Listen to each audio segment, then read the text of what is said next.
So good morning, everyone. As I said earlier, apologies for the slight delay in the commencement of the breakout session. Standard IT issues. I'm hoping we're over the hill now with the IT issues and everything runs completely smoothly, but we'll have to wait and see. Fingers crossed. So thanks very much for your time this morning. So my name is Tom Hutton. So I am the head of Foundation 92. So we're the official charitable partner of Salford City Football Club. We're based in Greater Manchester. And this morning, we're going to talk about Foundation 92's response to the pandemic. We all know over the past 12, 18 months, it's been a really, really challenging time for society and the industry as a whole. But the industry has certainly come out as one of the key players in particular in the United Kingdom that's really, really reached out and supported those most vulnerable to lead inclusive, progressive and healthy lifestyles. So we'll start with a little bit of context of who Foundation 92 are. So as mentioned earlier, we're the official charitable partner of Salford City Football Club. So just like every other professional in the room, we use football as a vehicle for wider societal change. We were founded by the class of 92, which includes obviously Gary Neville, Phil Neville, Nicky Butt, Ryan Giggs and Paul Scholes. So they founded the charity back in 2018, November 2018, with the view to obviously reinvest back into the communities that help them grow as professionals and give back to the individuals in society that help them develop into the role models that they are for so many across society. So we are an independent registered charity. I joined the charity 1st of April 2020. So I've really only known Foundation 92 in a COVID year. So it's been quite a lot of challenges in terms of how we've developed our infrastructure, but hopefully today I can take you through that journey and also share some of the learning objectives. And obviously for you guys as well, I want it to be an interactive session. So please feel free to, ask any questions, provide any suggestions. As a charity, we have a number of specialisms, and we have teams that deliver the specialisms within the communities we serve. Those specialisms are very much based around youth work, mentoring, health improvement, inclusion, enterprise, and employability. As a charity, we focus on delivering a whole service user intervention in a holistic manner, meaning we hope to provide an end-to-end service and become the common denominator for the service user's journey within society, working with professional organisations where we need to do so. So in terms of actually the introduction, I think a video always speaks 1,000 words. And like I said, I wanted it to be an interactive session today. So I've got a short video to show you, obviously detailing the organisation and how we sort of operate. And there we are. So we'll take this there.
Yeah, so as I mentioned earlier, Throughout the pandemic, the foundation has been very much focused on upscaling its interventions within the community. Now, that obviously presented quite a considerable challenge in terms of how we actually implemented our values and ethos within the workforce, within the partnerships we created, but through the tenacious work of the team, obviously, myself in terms of engaging with partners, we have really significantly upscaled the number of interventions we as a charity now provide within the community.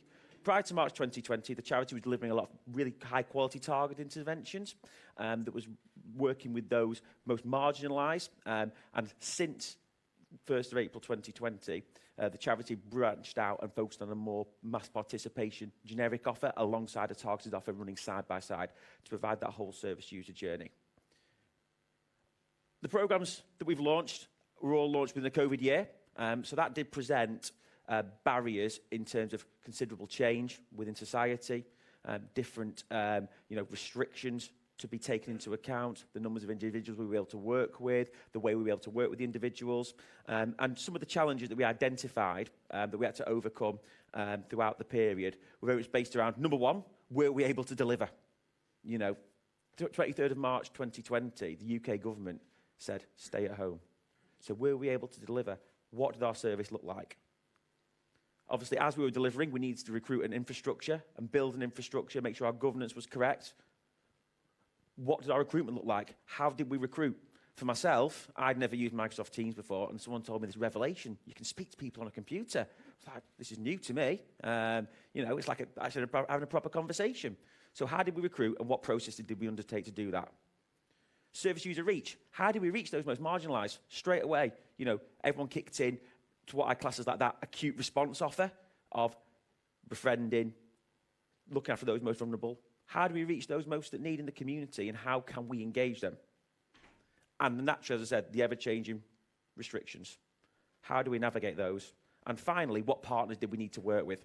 So straight away, as soon as the pandemic hit, we were faced with a significant opportunity, but also a significant challenge that had to be overcome to achieve the opportunity. In terms of the opportunities that were created in Greater Manchester by Foundation 92 partners alike, we felt we were able to innovate. Some of the team that were very much based around traditional sports coaches, youth workers, mentors, education tutors, quickly switched into roles that they wouldn't have normally done. Befriending programs, one-to-one mentoring programs for young people and adults with additional needs, working with individuals who have just potentially been released from custody out into society, working with individuals with mental health conditions, so providing that real acute, crucial one-to-one support.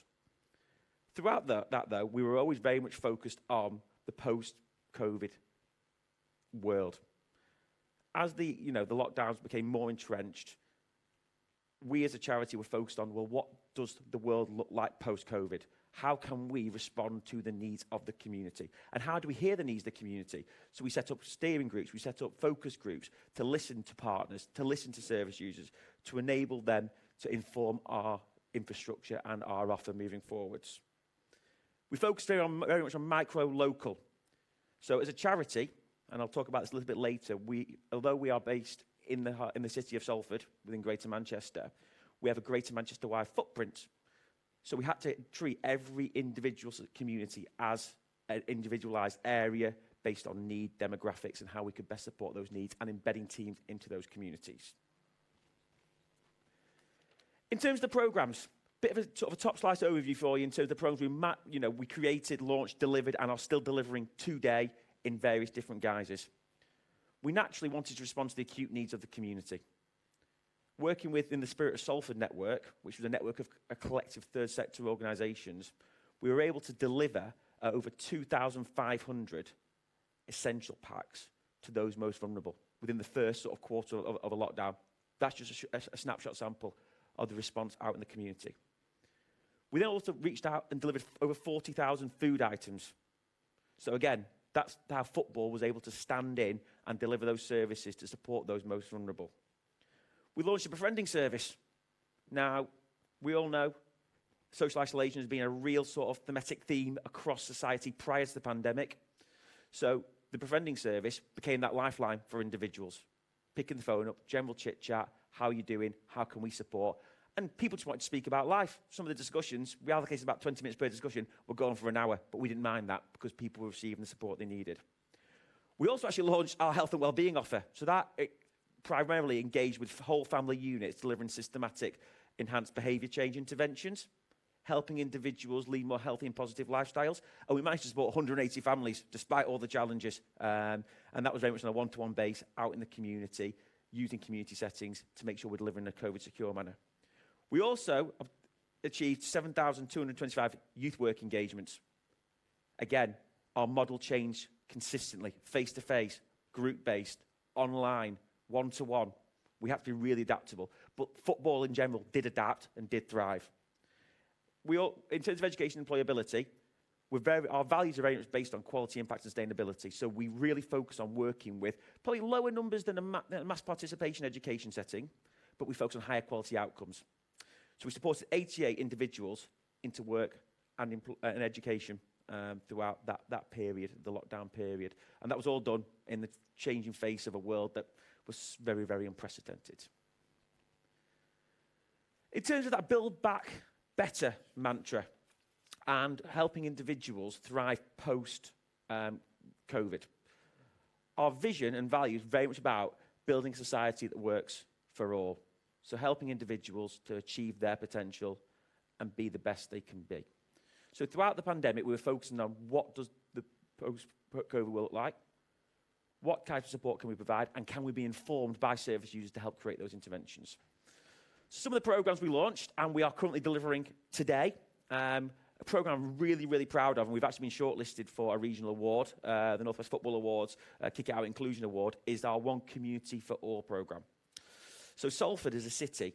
It's a very, very, very diverse city, and the city thrives off its diversity. We've got a really, really strong, prominent Jewish community. Over time, unfortunately, there's been significant challenges based around hate crime, tolerance, and inequality that has become entrenched within society, where the Jewish community have become very, very self-sufficient in a very positive way, but it also has created isolation. I'll talk a little bit about that program further, but that program was launched in the pandemic based on a spike in hate crime. We enhanced our one-to-one mentoring for those most disadvantaged, those living with additional needs, through our employability offer. We actually trebled the number of youth work sessions delivered geographically and in the number of activities throughout that period, based on helping people sort of spring back into society as confident, positive individuals. We set up a counselling programme. So working with our local NHS trust, so the local health authority, we recognised there was a need for the charity to deliver IAPT qualified counselling services. So we set an ambition. We wanted to deliver 4,000 hours of counselling in the next 12 months. We recruited a team of counsellors to deliver that service. And working with those who potentially have been furthest and hardest hit by the pandemic, young people who potentially are engaging in violent offending, we've set up a bespoke violence reduction mentoring programme. So we're helping the whole society as a whole holistically step back out in a confident, positive and progressive manner. So I've got a short video based on those stats, showcasing a snapshot of our impact to date and how the charity was able to adapt to the ever-changing needs of society. So hopefully if I click this, it should come on. And this obviously showcases the One Community for All initiative.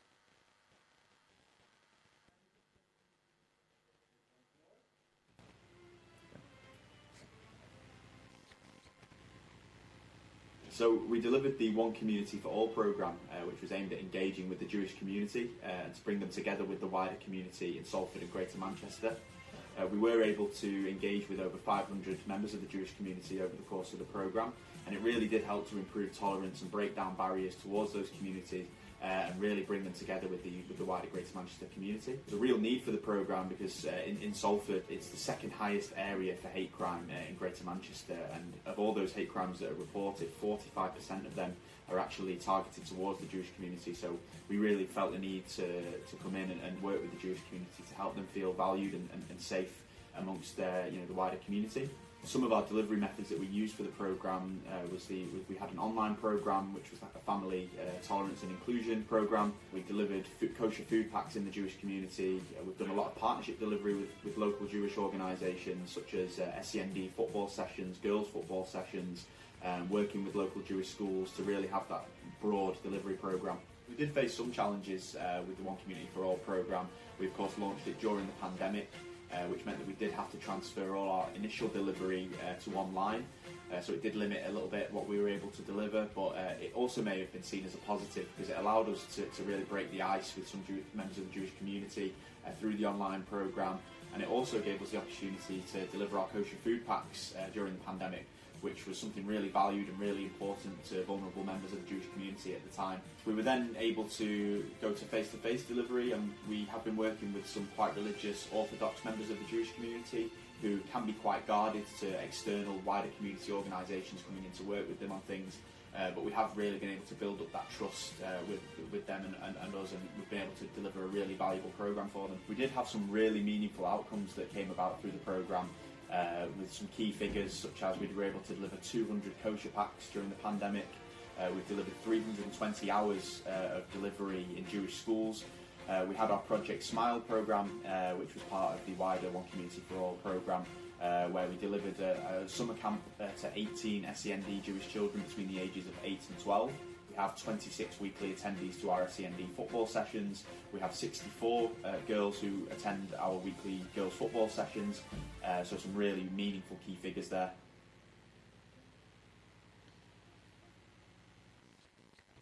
Yeah, so in particular, One Community for All programme. So when I first joined Foundation 92, it was apparent that the charity had a willing and a want to engage with the Orthodox Jewish community that were based in the heart of the city of Salford. One of the biggest challenges and barriers we faced was that, in some ways, number one, acceptability, but number two, feeling safe. So in the past, many organisations had reached out to this quite unique community and delivered what I class as parachute programs, 6 weeks in, 6 weeks out, not really understanding the needs of the community, not actually understanding the culture, the cultural norms, and also the challenge that the community had faced. So Jordan, who was just featured in the video a second ago, is actually representative of the Jewish community. So he basically has grown up in the Jewish community. He's a practicing member of the Jewish community. So we recruited him to lead the program based on lived experience, but also it gave that sense of trust. And then around Jordan, who's our inclusion coordinator, we've built a number of inclusion officers who are representative of the wider Salford community, and that enables us to bring the whole community together as one. Football has been the vehicle. We deliver a lot of education, family cooking classes. We've had visits to the local synagogue, Catholic churches, etc. And the base of the programme was build trust, bring people together and create one uniformed offer so it is truly inclusive and not just inclusive in terms of its targeted nature. Some of the biggest challenges we faced, obviously we had to switch from online, face-to-face. As I said, that's quite a recurrent challenge. But that acceptability of the want for help was a challenge. So when we reached out to the community and said, we're here, we want to listen, we want to understand, straight away people became very, very guarded. So we had to spend quite a lot of time building that trust, building that relationship, and having a key individual who's representative of that community help do that very, very quickly. In terms of the need, 21% increase in hate crime in Salford throughout the pandemic, predominantly targeted, unfortunately, to the Jewish community. Whole families becoming very isolated, disengaged from mainstream support services. One of the key success factors was engaging with key religious leaders. So within the Jewish community, the rabbis are quite, well thought of within the community. They play an active role within the community. So building that rapport with the rabbis and helping them co-develop, co-deliver the offer was also key to the success. Cultural education, and in the true wording of inclusivity, was key to the programme's success. So when people often say we're delivering an inclusion programme, I've seen it before where they deliver targeted work to a group. That was phase one of the programme. Absolutely built that trust. Phase two was about bringing that community together inclusively. And we're probably about 50% the way through phase two. There's been, bumps, trips and falls on the way. as every programme does, but it's been a really, really worthwhile intervention that's built a safer, fairer, and more tolerant city. In terms of challenges, I've touched base very briefly on that. The key thing was trust. Football was the universal hook, where no matter what community worked within the city, you put a ball at their feet, straight away they feel comfortable. It was about using that vehicle and that traction to build a wider offer for that community, listening to the community. The success behind the programme was based around bringing the key leaders, key members of the community together, helping them co-develop the provision, helping them feel empowered. We were mere facilitators.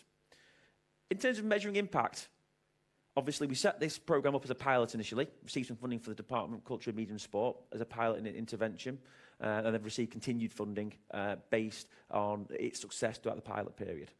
We adopted a number of basically benchmarking and impact measurement tools to help us really understand the difference of the programme. We delivered the standard questionnaires, outcome stars, but then we actually delved a little bit further into the stats around hate crime reports. They have a specific database within the Jewish community that actually collect hate crime reports internally, because often people don't feel comfortable going to the police. So we actually delve into that data and say, well, actually, what difference are we making? But in terms of the individualised interventions, we actually start to do a lot of one-to-one work with individuals based on behaviour change, in terms of their position, their viewpoints, in basically a non-judgmental way, meaning people were able to trust us, and we could actually then really, truly manage that offer moving forwards. So as Jordan has gone through there, I've already touched base on that in terms of the stats. That's phase 1. Phase 2, we're 50% through. In about 6 months, we'll be phase 2 through. Then phase 3 is about actually how we empower and sustain the offer, how we employ members of the community to actually lead on our behalf moving forwards. A little bit different to the One Community for All, but all very much based on inclusivity. I'm going to show a very short video about a member of staff called Damien. Now, Damien joined the charity and was homeless. He engaged in our 92 Shield football session. Working with our partners, we helped Damien get into some supported accommodation. He went on a journey and is now working for the charity full-time as a community sports coach. I just thought it gives the reason we're showing this, it gives a slightly different angle based on the person-centred journey of someone who's travelled through our services throughout the pandemic.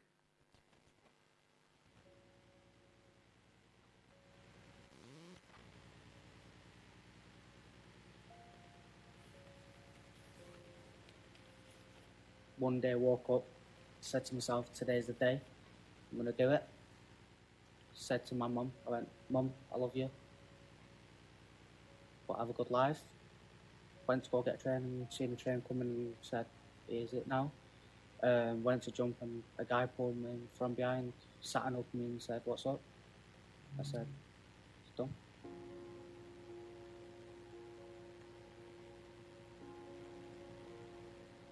I love football, so straight away, from my mental health as well, that went sky high. Where from I was down in the dumps of not wanting to get up in the morning to, I've got something to look forward to. That was a crucial part. And obviously with the foundation active guys that went from being strangers to somebody that you can talk to constantly. Even like during the session, if you had a little moment and said, listen, struggling with this, can you help me with this or give me advice on this? They didn't hesitate, they were straight there and like, we can do this for you. We know this person who can do this. It was always help, and not just like, you're on your own. You've got to do it on your own. From doing 92 Shield to coaching 92 Shield has been something that till this day I still can't believe I've actually done myself. Because from taking part to running it, it's just like, what more could you ask for? Yeah, so Damien, we see as a member of our family at Foundation 92. We support him in many, many ways. And as I said earlier, he did join the Foundation's programmes in a really, really tough place. And through our person-centred offer, where we understand and cater for the holistic needs of the individual, Damien was able to transition to a one-to-one program of bespoke mentoring. It's actually allowed him now to work for the charity full-time, and he's one of our best ambassadors. You know, he understands, he has lived experience, but he's really, really committed, and he'll do anything for you. And, you know, for us, as a charity, we're so, so proud of Damien's journey, and we look forward to creating many more moving forwards. In terms of our strategy as we exit the pandemic, so we've carried out quite considerable consultation and engagement through service user-informed steering groups, strategic relationships with local authority, partners, etc. That's helped us really try and shape our offer moving forwards. So number one, sustaining what we're doing is very, very key. I know obviously that, you know, there's a big theme around sustainability. So we've been working hard to ensure that what we're doing is sustainable, but also continues to evolve and isn't stagnated in any way, shape or form. We recognise, based on the demographics of Salford, the health and wellbeing is a key factor. The family intervention programme is something we've actually upscaled through the bringing of additional partners into the programme. So we're now able to work with 90 families a year through the one-to-one mentoring offer. Education and employability, actually broadening the offer, delivering community probation-led intervention programmes, working within custody, working with individuals who potentially been made redundant, individuals living with additional needs, young people, adults, and also pre-16. So we're actually preventing the escalation of unemployment and, so unfortunately, often associated deprivation and poverty within the city that's seen. Mass participation. We want people to feel healthy. We want people to feel positive. So we want to bring the community out in safe places. The delivery of our hub model, where we have hubs based in multiple areas across Greater Manchester, enables us to actually deliver that localised approach and get people out into a safe space more regularly. Big question. So what would people do differently if we face a global pandemic again? Well, first thing I say, I hope we don't, because, yeah, it's plenty of sleepless nights, making sure we've got everything right. I think for us, the first few months, it was a very reactive offer based on need. So it was like, this needs happening now, that needs happening now, and everyone was sort of pulling from side to side. As the pandemic became more, unfortunately, entrenched in society and became had a bit of longevity based around it, unfortunately, we took a decision to bring partners together and actually create a strategy for the next 12 months around how we could meet the needs of the community.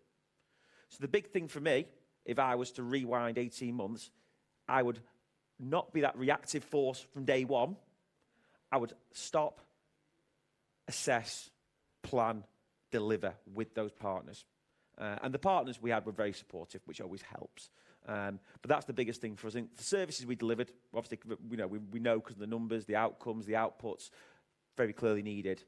But from a learning point of view, it's made the charity stronger. And I'm sure all professionals in this room will have their own sort of learning points on how they would react and respond if we did have to face an unfortunate global pandemic again. So yeah, that's the end of Foundation 92's journey throughout the pandemic. I hope you've all found it interesting, enjoyable, and hopefully engaging. If anyone's got any questions, we've got, I think, 2 minutes or so around the journey. But if not, I hope everyone has a fantastic afternoon, and thank you for your time.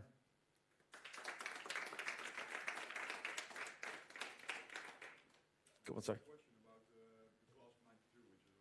Yes. Yeah. So the class of 92 own Salford City Football Club. So that's how, within the group, we're all linked. So you've got ownership, club, charity, triangulated as a partnership. Any questions or... Right, I've stunned you into silence. Oh, go on. Yes, sure.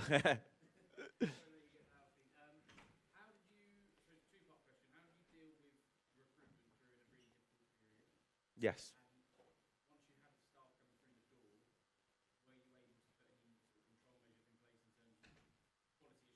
Mm-hmm.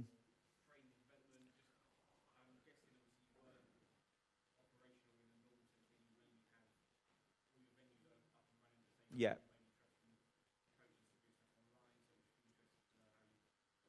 Yeah, of course. So it was tough because our normal onboarding process would be full induction, face-to-face, obviously shadowing different senior leaders within the organisation, so you understand the full organisational, operational characteristics. So we had to obviously adopt an online platform similar to that. So we utilised Microsoft Teams initially for first interview and second interview. Induction-wise, when we could, we would meet, and because it wasn't ideal, outside. So we go to the stadium, we sit in the stand 2 metres apart, or go to a local park if that was more, suitable journey-wise. Inductions had to be delivered one-to-one, so it's much more labour-intensive than when you do onboard. We tend to onboard in groups, so it builds that culture. In some ways, the staff had a lot more one-to-one interaction with myself, Matt, the operations manager, and the leadership team within the charity. But it was a challenge, and we had to just continually shift the onboarding process. I'm not going to lie, there was challenges in terms of staff. When you're doing online interviews, you don't quite fully understand if someone clicks potentially, and what works for us and for them, and does it work for both parties? So there was challenges associated around that, which we did expect. In terms of the control measures, so March to sort of December, when the lockdowns were period there, we had obviously the first one, the March lockdown, we were very much home-based, and we delivered like one-to-one outreach type services. So the quality controls were really sort of controlled by Matt and myself, and a lot of it was delivered by the senior leadership team because we were just active and we got guys on the ground. From January, because the charity delivers social care provision, we were asked by a lot of our commissioners to continue but adapt our provision. So we were able to obviously deliver, to a degree, probably a 90% normal QA programme. So, the staff CPD, the mentoring, the onboarding, monthly meetings, weekly staff meetings, etc. But obviously in a more COVID-secure way, 2 metre distance, masks, etc. So there's a lot of challenges, but we had to just be creative and work with smaller groups rather than the whole team in its entirety. We never actually got a staff social up until about 14 months after people had been recruited. So, and that for me is also a big thing, getting people out of work and helping people to get to know each other. So yeah, it was tough, but something that we've all, I think as an organisation, we've learnt a lot from. Ask the questions. Great minds, eh?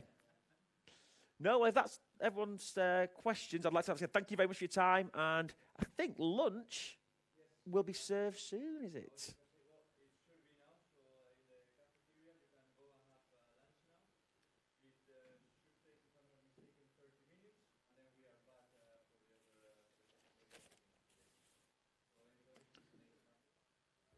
Thank you, guys.